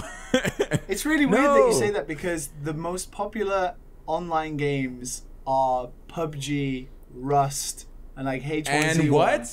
Fortnite. And they are the, like, who they are actually like got it right and kicked Yeah, but- everyone's ass. So But they're still janky as fuck. Like, barring Fortnite, which, you know, doesn't particularly look aesthetically pleasing. what? Fortnite? Yeah. Fortnite looks fine. It's the cartoon. But you know what I mean? way Like that it's for the PUBG kids, and like and it works. and Rust, they're janky as fuck. Rust is janky. Everything else is janky. Fortnite is the only And one that made it it's clean-ish. funny that all of these janky games are serving as influences for the polished AAA games. Yeah. I just Polish and Bethesda. let's hope Fallout's actually polished, because they don't have a good track record on polish. Okay. Yeah. So Fallout 76 might also refer to the Vault 76 canonically in the universe, who opened up 20 years after the bombs fell. So the setting would be really different as well. I don't know if that means that the world might be more or less crappy as it is in the 200 centuries since. I suppose we'll find out. But I think based off of like the general old lore, The society you see in Fallout 1 and 2 on the West Coast is supposed to be like pretty highly developed compared to what you would have been seeing in 2076 after those bombs, but this is Bethesda. It's a video game. It's pure fiction. They can do whatever the fuck they want. I just don't know if I like the idea of a online co-op MMO spin-off style, even though I can totally see it. It totally makes sense with the brand. It evokes that kind of rugged survivalist fantasy that... Is it MMO or is it online co-op? I guess we don't want to say until we see more. Jason Schreier is positing it as an online MMO-style game, similar to the Rusts and the Daisies, but I don't know if I would call those MMOs either. I feel like MMO, they might fail at it, but people will still play. I don't know if he uses... co-op I don't think he uses work. the words MMO. I think it's more like he says online service, so which is a bit more... so I'm not getting the sense that this is going to be like Elder Scrolls Online at all. Okay, I don't think. If it's an online co-op thing, I can see it being okay. They'll give them more time to clean up. And there have been attempts at online Fallout in the past. That's not too far out of the brand. I guess I'd worry about like jank number 1 and lack of RPG mechanics number 2, which is kind of a direction Bethesda's been taking Fallout in the first place. But I find it easy to imagine an online Fallout. I just find it hard to imagine an online Fallout done by the same Bethesda that makes Fallout 4 in the same engine that made the old Fallouts, because that's not the engine. Correct me, I'm pretty darn sure that's not the engine they would have used at all for Elder Scrolls Online, and I cannot imagine that thing. I think the fact that it's the Austin studio may well be a positive. Then the fact that it is a different team, like they were Battlecry before then, so it worked, and so their experience isn't in like single player RPGs. It is a different kind of team. I don't know. This is the one thing. Like considering most of E3 is already leaked already. Like this is the thing that I'm excited to see more about. Like I've watched the trailer and I have no idea what to expect still, and that's kind of cool. Even though I just looked up Battlecry, they haven't done much either. Were they something before they? Yeah, it was cancelled. Yeah, it was like a hero shooter kind of thing, right? Yes. And since then, more like they Overwatch. Helped out with Doom, and then got renamed into Bethesda Game Studios Austin. Oh. Assimilated. So that's kind of it. Oh. Yeah. So they're an unknown, I think. I prefer that to it being the core Bethesda studio and seeing like a single player RPG developer trying to do some kind of weird spin-off. I like the idea that it's someone fresh. I mean, them who knows being what like a that's actually gonna studio be. that was completely focused on an online-based shooter, I guess gives huge gravitas to the leaks that it is an online-based thing. So it'll be certainly interesting to see it. If it's and I've already said this, if it's a 76-man battle royale inside of a vault, you heard it here first. I honestly think Jason Schreier has helped Bethesda a lot here, because had we all been going into E3 with the expectation that this was the next single-player Fallout game, and then we found out the disappointment. that it wasn't, it would have been crazy. At least this has sort of tempered expectations a little bit in advance, so good job on him if these sources are accurate. Well, I guess the problem of misleading trailers might be getting a little out of hand as the years go on from here on out, because that's like 2 in a row of people just being like kind of confused, not knowing what to expect, not knowing what kind of game these sequels are going to be. The AC sequel, year's AC sequel got leaked and then confirmed. I love that it was leaked by Keyring. What the hell? Can I? So I know, having spoken to someone that was at a preview event for that game, or had seen something to do with it beforehand, and then the embargo will lift with the announcement at E3, as you'd expect. Yeah. I know that they were taking that event extremely seriously, like beyond any level I'd heard of before. That they were so worried about leaks that they were like going to new levels to ensure they didn't happen. And the fact that, despite that, it was a keyring in a retail shop that has leaked the whole thing is just mind-blowing. Wow. What are you talking about? This doesn't look like an Assassin's Creed Odyssey keyring at all. It looks like a Kojima Productions keyring. Yeah. Like, what were they thinking? Why take the risk? Are keyrings that important to your marketing cycle? Like, I don't think they should be. So in case you're already a big fan, Odyssey. Like, yeah, Mario Odyssey came out like a year before Assassin's Creed Odyssey. It's gonna be weird. that is really weird. Like, people wouldn't think that would be weird, but that really is weird. You can't just, like, a year later come out with one of the other big AAA franchises and be like, hey, look, Odyssey! It's an SEO play. They're after that Google search. You know it. So, and also, just in case, you know, you're already a fan of Assassin's Creed Odyssey and you want all the hottest Assassin's Creed Odyssey merchandise to fill up your Assassin's Creed Odyssey themed bedroom with, get your key rings. It's been released, yeah. Good news for you. Assassin's Creed Odyssey key rings now available at the E3 literal floor. God, it was a T-shirt with Origins actually. That was the Assassin's Creed. Like the last game was leaked by a T-shirt. This time a key ring. Wow! Wasn't Black Flag or Assassin's a T-shirt? Wasn't it Assassin's Creed 3 or Black Flag that was a poster? Oh my God! Yeah, it was like a big poster, like a promotional poster. Was is the next one gonna be a like? Is like Assassin's Crad Iliad gonna be like a novelty plate? Like, yeah, like what else? Vape stick. A commemorative. Yeah, this will inevitably get leaked plate. Or like a pillowcase or something. I don't know. There's not many more places you could go from like keyring from T-shirt in terms of decayed usability.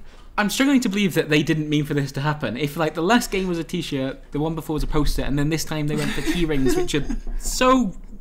How many key rings do you need to sell to make that a profitable venture? Like a lot, I imagine. When I go to the E3 next year, I'm gonna keep a sharp eye out on everyone's socks. There might be Assassin's Creed Shawshank Redemption socks out there on the floor somewhere. Christ, it's amazing. God, you got to feel for the people that are in charge of that marketing campaign. If they put like, it's like this is like the highlight of their professional like year. They're waiting for E3. They've got their announcement perfectly cued. They spent months of meetings leading up to this moment, and then it happens like that. Assassin's and it's funny Creed, because you can tell like the tutors you know water. When they were just like, oh well, fuck it, and they were like, see you at E3, and they posted the Spartan kick video. Yeah. You could tell that was like thrown together in a day because like the models were all janky and the cut with the kick, like the they don't actually like body. Animate the kick and the body just like flies across the screen like it's some sort of superhuman. Wow. Oh, there was some venom in that tweet. I think there was passive aggression. So the titular Assassin's Creed Odyssey keyring features a old like copper toned Trojan helmet. It's called Assassin's Creed Odyssey. Any guesses where and when it might take place? America, 2012. Oh man, that's a good time. It feels like a fucking eternity ago. That's Assassin's Creed Bunny Hop. Look for the commemorative. I'm thinking of major historical events that happened that year, and you know that's when I started the channel. I want one in America in the '90s. Yeah, those. We'll keep an eye out for Assassin's Creed commemorative ballpoint pens that might reveal Assassin's Creed in the Hood. Yeah, Will Smith, the Fresh Prince, there's a cameo in there. Oh, yeah. You just run around the rooftops of southern LA trying to escape. I love it. Yeah. So, speaking of franchises that have lasted a little long, this podcast has gone on a little while. We should probably switch to questions. We got some specific Chris Bratt questions. Great. He's like he's like the guy from Anchorman. Just said it, but Anything on the teleprompter, he'll read. Speaking of things on the teleprompter that I'm reading, Timmy P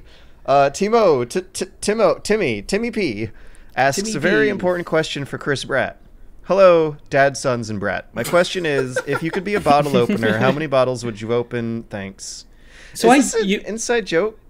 You put these questions into like so that we can all see them on a Google Doc, and I saw that and was like, oh fucking hell, there's a Dad and Sons in joke that I'm not aware of. I'm just gonna mess this up. It is nothing to do with me. I don't think I've got a bottle opener joke ready to go at this stage. We don't joke about bottle openers here on the Dad and Sons podcast spectacular. I take them very seriously. No, Apparently. no, it's not a laughing matter. I My dad lost his finger Timmy in a P. bottle Well, opener. all right. Well, how many bottles would you open? Like, how much I like would that you he drink phrases in the one question sitting? as. very But he specific, phrases the too. question as if you could be. Like if Chris physically was a bottle opener. Oh, How many if you bottles? could. Would you be a commemorative Assassin's Creed Odyssey bottle Oh my opener? god, that's the way to do it. Yeah, I would open no bottles, but I would leak one major franchise. Oh my god! And instead we of are opening in bottles, you full open circle. scoops. Wow. Reading comprehension. This is why I don't want to play fillers.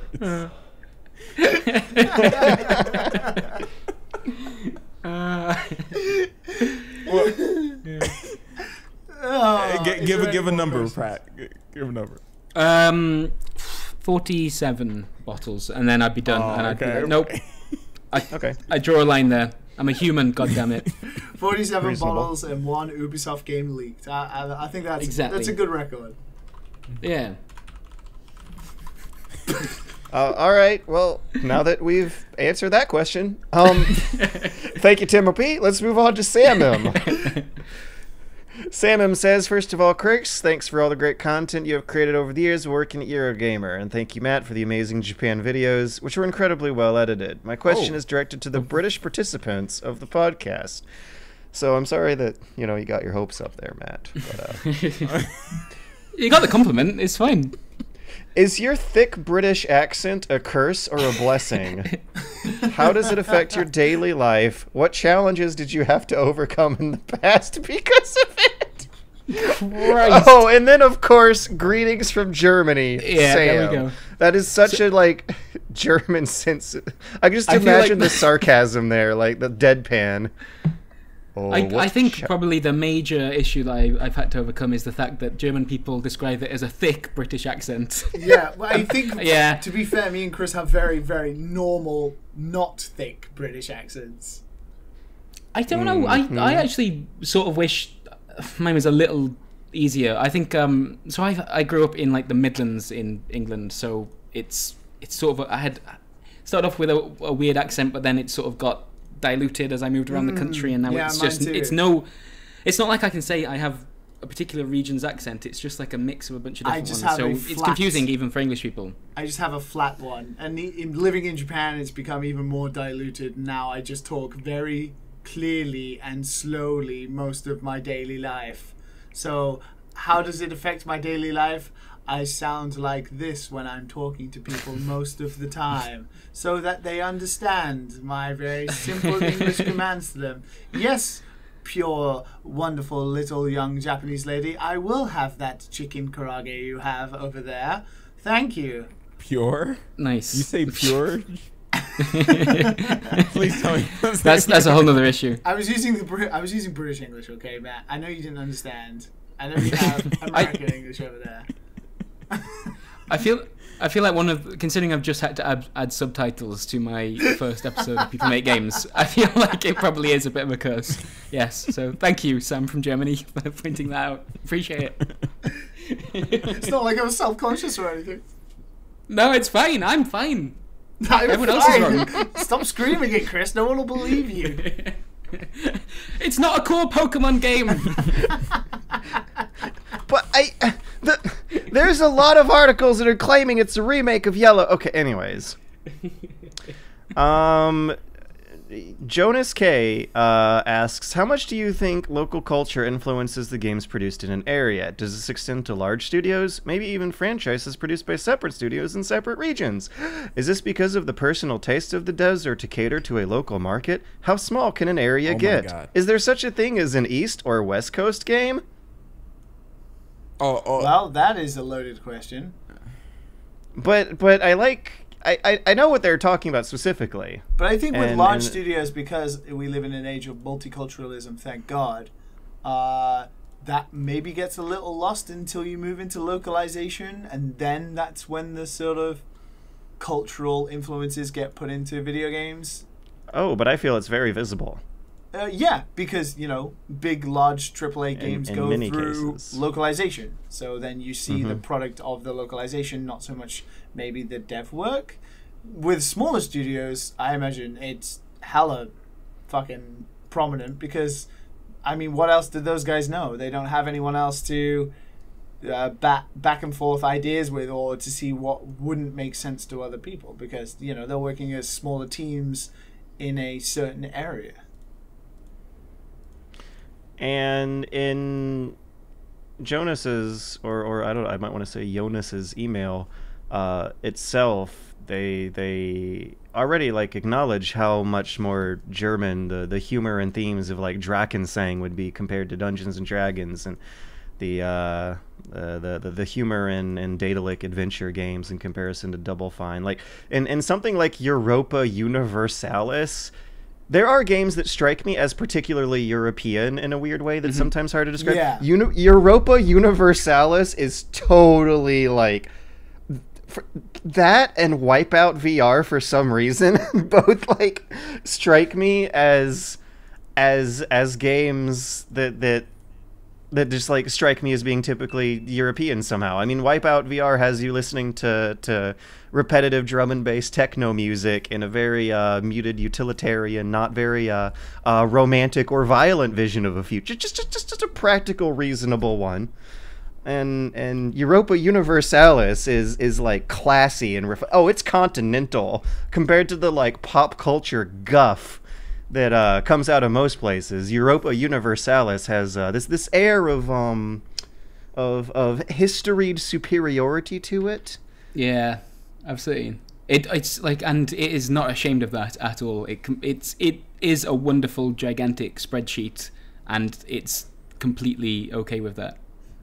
Yeah, it is a difficult one. That is such an interesting comparison when you look at that game compared to Civilization, and how fundamentally different they are. I think because of where they're made. I think it extends to bigger studios as well. Like Dead Rising 1 feels way more of a Japanese game than the sequels to that franchise. Whereas Dead Rising 1 was this cute pastiche parody of an American shopping mall with an American movie motif. The rest of the games get darker and grittier and don't have as many translation issues. They definitely feel more Western even though they're of a Japanese franchise, and that's because it was at that point in the franchise when they shipped it out to the Canadians instead. And even then, there's I feel kind of differences between Canadian and American games, on a more minute level. Canadian games tend to be a lot of what people complain about, recycled AAA stuff these days. American, and they also tend to be a little more critical about the American state of the world than the American games themselves. Watch Dogs comes from Montreal. Call of Duty comes from California. And one of those is a very recycled, built together by assembly lines AAA sandbox about dystopian American surveillance programs. The other one is quick cinematic movie about American heroes saving the day abroad, right? There's a lot of interesting cultural juxtapositions to look at, even on levels and places you might not really be expecting them to. What about the East or West Coast idea? Is that even then, it's a topic of conversation that comes up a lot when looking at Rockstar games, because Rockstar games of the East and West Coast studios have a very, very different flavor as well, and people tend to actually rate the West Coast Rockstar sandboxes higher than the East Coast ones. Wait, what? And GTA San Andreas and GTA 5 I believe are like more fan favorites than 4 and 3. And Yeah, but they're made by Scottish people. no, they have a studio in New York and a studio in New York San Diego, I believe, is their West Coast New York one. don't do any dev work. New York's a publishing Oh. studio. New York is like I think New York Rockstar North are Scotland. Yeah, North is the main GTA studio, and San Diego are the guys who make Red Dead. That's where you can tell San Diego. the difference between Red Dead and GTA. There are vastly big differences between those two styles of game, and that's what I meant. I was totally wrong about like Rockstar having a development office in New York that was publishing, but you can tell which one is made. And you go to Scotland, then technically. And the West Coast ones tend to have like a little more of a well-remembered storyline, a setting more informed by the history of the studio's location, whereas the East Coast games tend to be the like grittier, messier ones people don't seem to like to remember as well. I don't know. GTA 5's the highest-selling video game of all time, so I don't know. I don't know. Well, yeah, but like that. In the world of internet forum bickering, sales numbers don't exactly represent accolades and esteem. Anyways, do you guys have any more to add? You've just gone a little quiet there. Or was that on my end? No, he did go a little quiet. He started mumbling. That's what. Yeah. Usually we just ignore him then, Chris. Yeah. He comes back. There he is. Elia M wants to know what's the best unfinished game we've played, which can mean either a game in early access or a completely finished game, which just gives you the impression of being unfinished. So like a janky game. My answer is Cortex Command. It was a 2D side-scrolling sandbox action game that had a really impressive physics engine. It was in early access forever. Super duper janky and unfinished, but I had a blast with it. I thought it was extremely promising. And it was the first early access game I really got into and gave the benefit of the doubt to. And I believe I played it in like 2009, and it did not come out for real until 2012. I've got a horribly uncool mainstream answers to this question. Sorry. But World of Warcraft was the first game I played where it felt like things were changing each and every month, and that an expansion was like building towards a big finale, and that you weren't there yet, and you were just going through the paces to get to it. And when did you get into it? Very start of Burning Crusade. So that was like 2005-ish? Yeah, that sounds about right. Which is God, also when I was getting into it, and I remember getting the same feeling. Yeah, it looks like Burning Crusade was a little bit later than that, so very start of 2007. But the hype towards it, and the fact that the Dark Portal was opening and it felt like a real place in the world, and that there was a whole other game on the side of it, on the other side of that portal. I'd never really thought about games changing so fluidly until I played WoW. But that's not cool, is it? Cortex Commander sounds...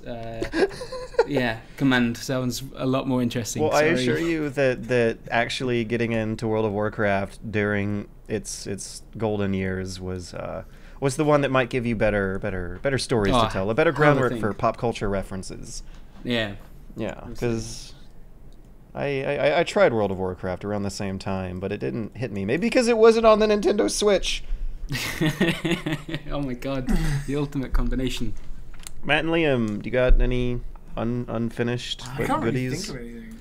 Yeah, I usually finish my games. Unless it's bad. And then that wouldn't count for this list. But I usually finish ones that I don't like, just to see. No. We mean like games that are unfinished, whether or not you finish them for the developers. And they felt unfinished too. Matt, right? you need to stay the fuck away from Pillars 2, dude. No, I listen. I remembered what you said, and then you said something after, and it totally confused me, and my brain's set on that about it if it felt unfinished. I guess the only game that would hit that, which is the one I didn't want to say, was Dead Cells, because that was kind of recent. It was unfinished. But it's very highly talked about as well. Yeah, Dead Cells. is real good. It's real good now. Back then it was kind of bad. Now it's good. I think that'll be my pick because early access is not like Rust and all that. I didn't really think of them as the best, really. I think the best time I had with PUBG was actually before it properly released, when it was like early doors. There was one map, and it felt like there were such huge ambitions for that game before it sort of butted heads with Fortnite. I think actually I preferred the game back then, weirdly enough. Weird. Had a different feel to it. How different? Oh, it just, I think it was something to do with it was the first Battle Royale game that I properly jumped into. It didn't feel like it felt like it was setting its own rules within that space, and as Fortnite sort of emerged and became this big titan for it to try and battle with, now it feels like it's a game that's trying to hold on to a lead it once had and compete with this huge thing next to it. Whereas back then, when it was in early access and it was like the first of its kind on that scale, it felt like development was kind of unexpected. You didn't know what was going to happen next. You didn't know, other than like at some point there'll be new maps and new features. Like I remember one of the first biggest announcements for PUBG, and I was at I think I was at E3 for it, and it was during the PC Gamer show, and they announced that vaulting was coming to the game, and people just lost their shit in that room. It was like die? It was like the biggest thing that could have happened, and I feel like that moment has very much passed now. Like now, if PUBG announces something, the response is like, yeah, well, it shouldn't have taken you this long anyway, or like Fortnite did that already, or fuck you, Brendan Green, just because I don't really, if the tone's changed. I honestly have no idea. I think one of the best times I had with a game that was in early access was Hearthstone. Not to jump on the Blizzard thing again, but when that's also a good reference to have. Yeah, when that was like in beta, or I think I played it in alpha. That was one of the best experiences I'd had with a game that was not out yet and not finished. I enjoyed playing that a lot. And that brought me back into sort of playing card games again. And then when the full version came out, I played it for maybe like a year or so, but I didn't last very long after that. Yeah. Games don't excite me anymore. I think something's wrong with me. Well, you're not on the truth E3 comes hype out. train, Matt. Yeah. I think there's something interesting though. Like again with Hearthstone, there's something about the feeling of what that game could be back then was so exciting, because I remember when Hearthstone was first revealed. Yeah, no one had particular expectations for it. Whereas now with Hearthstone, there's a feeling like, although they have some really clever expansions, it feels like a lot of what's driving those expansions is keeping hold of the player base they've got, or trying to bring back the people that have left since. And it's a different sort of style of development. It's more about maintaining the business of Hearthstone. Yeah. Way back then, the team was smaller, and it was just like, oh, let's. I wonder what this is going to turn out to be. Agreed. I can't tell anymore if I have good intuition or not, because PUBG apparently nowadays on Steam, its reviews are kind of negative. Mm-hmm. It's a little mixed, leaning negative. It's like 6 out of 10. There's a story actually last week. I don't know. I haven't looked into it too much, but I saw the headline that the player base for PUBG has something like halved since January. Is that right? They've been dealing with some bad cheating problems, and I'm just like scrolling through some reviews from longer players who are like talking about how it started off great, but the base game was just never able to get polished up enough.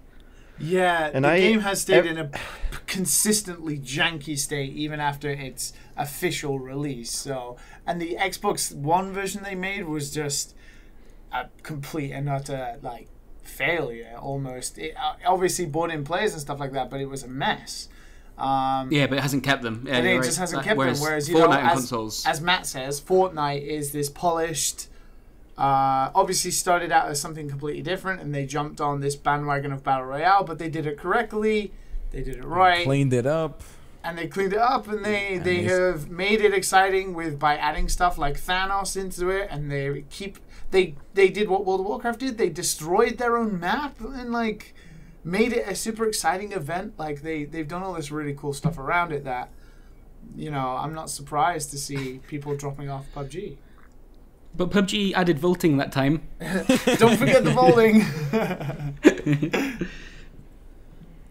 Well, yeah. Well, I can't tell if that means that I have intuition or cynicism or curmudgeonism. Oh God. Or if games just aren't tickling our fancy like they used to. Here at the Dad and Sons podcast. Oh no, Moonlighter is good. That's good. I feel like I would like Monster Hunter World when that pops up, though. I feel A like, Way Out is only okay. Oh God. Pillars fine. 2 is good. This is but supposed to happen before takes a E3. while. We'll get something to look forward to. Dude, Sakurai tweeted about the Nintendo Direct for next week. I'm all aboard the E3 hype train knowing that. Oh my gosh, Liam, you're gonna have to balance us out then, because Balance us out. You know what we're it's just gonna like. grumble. Every podcast is like, Matt and George, like the same old, the old guys, and it's like, who's this annoying young guy who's fucking... Who's really fucking mad about Pokemon this week. Oh, why is it that I'm less grumbly about something than you are, Liam, and that of all the things Because it's they're playing Pokemon? these shitty mobile games mechanics. Oh no, what have we done? But you could give it like a benefit of the doubt. The idea is solid. They just look like nothing throwaway boiling features. I give everything the benefit of the doubt, but this is an outrage. No, Chris agreed It's with okay, me. Liam. Liam, I'm worried about you. There it is. I'm okay. I'll survive.